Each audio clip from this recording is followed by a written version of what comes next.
না করে চিনবা না, ওই কঠিন দিনে তোরে আমি বাঁচাইয়া দেব। তাইলে দোয়া যা করছেন ছোটবেলা থেকে আজকে পর্যন্ত লস হইছে না লাভ? লস না লাভ? এজন্য বেশি বেশি দোয়া করার দরকার আছে না নাই? জীবনে যদি কোনো নেক আমল থাকে, ওই নেক আমল দিয়ে যদি আল্লাহর কাছে দোয়া করেন, দোয়া কবুল করে নিবে কে? তবে নেক আমলটা হইতে হবে শুধু। কিছু আমল আছে যেটা লোক দেখানো করে, আছে না নাই?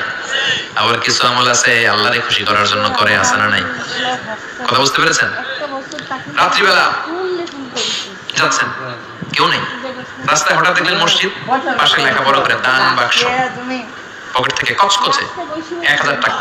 আল্লাকা সিররুন ইনদাল্লাহ বাইনাকা আনতা ওয়া বাইনাল্লাহ, আল্লাকা সাদাকাতুন তাখফা লা ইয়ালামুহা ইল্লাল্লাহ, আল্লাকা সিররুন ইনদাল্লাহ বাইনাকা আনতা ওয়া বাইনাল্লাহ, আল্লাকা সাদাকাতুন তাখফা লা ইয়ালামুহা ইল্লাল্লাহ। সুবহানাল্লাহ বলেন। আল্লাকা সিররুন ইনদাল্লাহ, তোমার আর তোমার রবের মাঝে এমন কোনো গোপন জিনিস আছে নাকি যেটা আল্লাহ ছাড়া কেউ জানে না?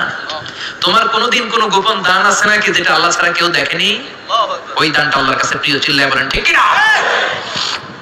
এরকম কোন গোপন আমল দিয়ে যদি আপনি আল্লাহর কাছে ওসিলা করে দোয়া করেন, আল্লাহ ওই কঠিন বিপদের দিনে এই আমলটা করছিলাম শুধু তোমারে দেখানোর জন্য, এর ওসিলায় বাঁচাও, বাঁচাবে কে? বুখারীতে একটা হাদিস আছে, সালাসাতুন ফিল গার, বনি ইসরাইলের 3 লোক সফরে বেরিয়েছে, মরুভূমির সফর, মাঝখানে তুফান, কই যাবে, কই বাঁচবে, দৌড়াদৌড়ি শুরু। দৌড়াতে দৌড়াতে এক পাহাড়ের গুহার ভেতরে আশ্রয় নিয়েছে। গুহা ছিলেন তো? পাহাড়ের গুহা। আশ্রয় নেওয়ার সাথে সাথেই বৃষ্টির পানির ঝাপটায় পাহাড়ের উপর থেকে বিশাল এক পাথর খণ্ড এসে পাহাড়ের গুহার মুখটা বন্ধ করে দিয়েছে। বন্ধ, অন্ধকার। এরা পড়ছে বিপদে, হায় হায় বাঁচার জন্য ঢুকলাম, এখন দিয়ে মরণ। ঢুকছিল কি জন্য? এখন মরণ। বিশাল পাথরের খণ্ড এসে গুহার রাস্তাটা বন্ধ করে দিয়েছে। 3 জন গায়ে যত শক্তি ছিল ধাক্কায়ও পাথর সরাইতে পারে না। হায় হায়, অক্সিজেন ভিতরে যা আছে আধা ঘন্টা শেষ হয়ে যাবে, কি করে বাঁচবো? বাঁচার উপায় নাই। চিল্লা পাল্লা শুরু হয়ে গেল, কান্নাকাটি শুরু। একজন বলে, তোমাদের জীবনে কার কি নেক আমল আছে যেই নেক আমলটা আল্লাহর ভয়ে করছিল, ওইটার ওসিলা দিয়ে দোয়া করে দেখো কিছু হয় কিনা। সুবহানাল্লাহ কোন, এটাই উপায়। একজন হাঁটু গেড়ে চোখের পানি ছাড়া শুরু করছে, দোয়া শুরু করছে, আল্লাহ আল্লাহুম্মা কানাত লি আবাওয়ান শাইখান কাবীরা, আল্লাহ আমার বাবা মা ছিল বৃদ্ধ বৃদ্ধা, আমি পেশায় রাখাল, সারাদিন ছাগল চড়িয়ে রাত্রিবেলা দুধ আনতাম, সবার আগে আব্বা মারা দিতাম, এরপরে আমার ছেলে মেয়ে, এরপরে স্ত্রী।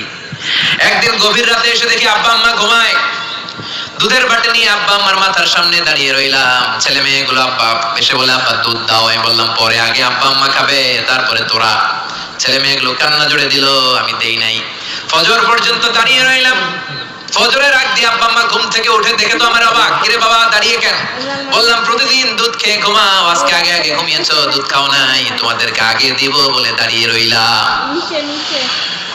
আল্লাহর ডেকে বলে, আল্লাহ ওই দিন সারা রাত দুধের বাটি নিয়ে মা বাবার শিওরে আমি দাঁড়িয়েছিলাম, ফজরের সময় আব্বা আম্মারে দুধ খাওয়ালাম, তারপরে ছেলে মেয়েদেরকে দিয়েছিলাম, তারপরে স্ত্রীর মুখে দিয়েছিলাম।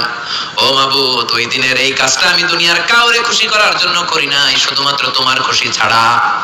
ওই রাতের ইবাদত যদি তোমার দরবারে ভালো লেগে থাকে, ফাফাররিজ আন্না মা নাহনু ফি, আজকের বিপদের দিনে কেউ বাঁচানোর নাই, তুমি আমাদের বাঁচাও। ফানফাজারাত, মুহূর্তের মধ্যে 1/3 বিশাল পাথর খণ্ডটা 1/3 ডান দিকে সরে যায়, এক পাশে সরে যায়।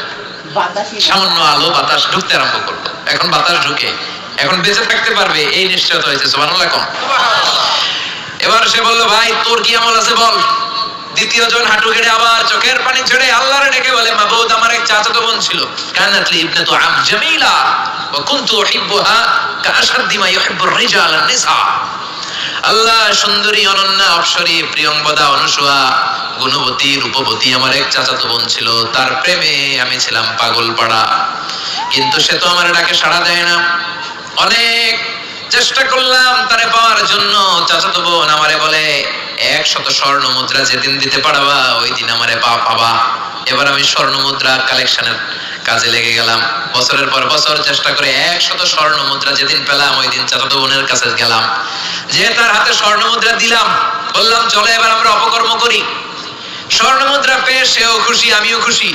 সে পাইছে স্বর্ণ, আমি পাইছি তারে। গোপনে একটা রুমের ভেতরে ঢুকলাম, দুজনে জামা কাপড় খুলে ফেললাম, নেকেড হয়ে পাপ কাজ শুরু করব। ইন দা মিন টাইম আমার চাচাতো বোন আমারে বলে, ও আমার চাচাতো ভাই, আমারে তুই আমার সতীত্ব তুই নষ্ট করে দিস না, ইত্তাকিল্লাহ, আমার সম্ভ্রম তুই শেষ করে দিস না, ইত্তাকিল্লাহ, আল্লাহর ভয় কর। আল্লাহ, ওই মুহূর্তে ফিরে আসা কঠিন কঠিন, কিন্তু ইত্তাকিল্লাহ, আল্লাহরে ভয় করে। এই শব্দটা যখন শুনলাম আমার ভিতরটা কেঁপে উঠেছে। আমি মুহূর্তে তোমার ভয়ে জামা পড়ে ওই রুম থেকে চিৎকার মেরে বেরিয়ে গিয়েছি। আল্লাহ, সেদিন আমি পাপ কাজ করি নাই, সেদিন আমি মনের খায়েশ মিটাই নাই, তোমার ভয়ে সেদিন আমি দৌড়ে পালিয়েছি।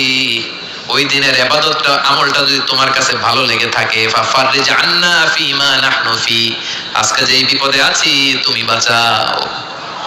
বলার সাথে সাথে 2/3 2/3 পাথরের খণ্ডটা আরো ডান দিকে সরে যাবে।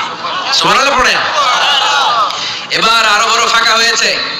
এবার তারা বেরোতে চেষ্টা করলো, দেখে মাথা বেরোয়, শরীর বেরোয় না, হাত বেরোয়, পিঠ বেরোয় না, পা বের হয়, দেহ বেরোয় না, আরো সরতে হবে। এবার বাকি আছে কয়জন? সে দোয়া করতে শুরু করলো, আল্লাহ ইস্তাজারতু জারাক, আমি ব্যবসায়ী ছিলাম, অনেক শ্রমিক ভাড়া করে একদিন একটা কাজ করালাম, সব শ্রমিকের টাকা দিয়ে দিলাম। এক শ্রমিক টাকা না নিয়ে ভাগলপুর কই যে গেছে নিজেও জানি না, ওর টাকা আমার কাছে রয়ে গেল। এই শ্রমিককে আর টাকাটা বুঝাই দিতে পারি নাই। এই টাকা দিয়ে আমি কয়েকটা ছাগল কিনলাম, এই ছাগলগুলো বাচ্চা দিল, ওগুলো বাচ্চা দিল, ওগুলো বাচ্চা দিল, দিতে দিতে বিশাল ছাগলের ডেইরি ফার্ম করে ফেললাম তার ওই টাকা দিয়ে। 1 যুগ 12 বছর পরে সে এসে বলে, আমার টাকা ফিরায় দাও। আমি বললাম, এই যে ছাগলের ডেইরি ফার্ম পুরোটাই তোমার। সে বলে, আতাস্তাহজিউ মিন্নি, আমার সাথে ঠাট্টা করো? আমি পাই সামান্য কয়টা টাকা, 1 যুগ আগে যেই টাকা পাইতাম ওইটা দিলেই চলবে। আমি বললাম, ও শ্রমিক, তোমার টাকা দিয়ে আমি ছাগল কিনে ব্যবসা করেছি, ছাগল বাচ্চা দিয়েছে, বাড়তে বাড়তে বাড়তে বাড়তে আজকের বিশাল এই ডেইরি ফার্ম, এই ডেইরি ফার্মের মালিক আমি নই, তুমি নিয়ে যাও।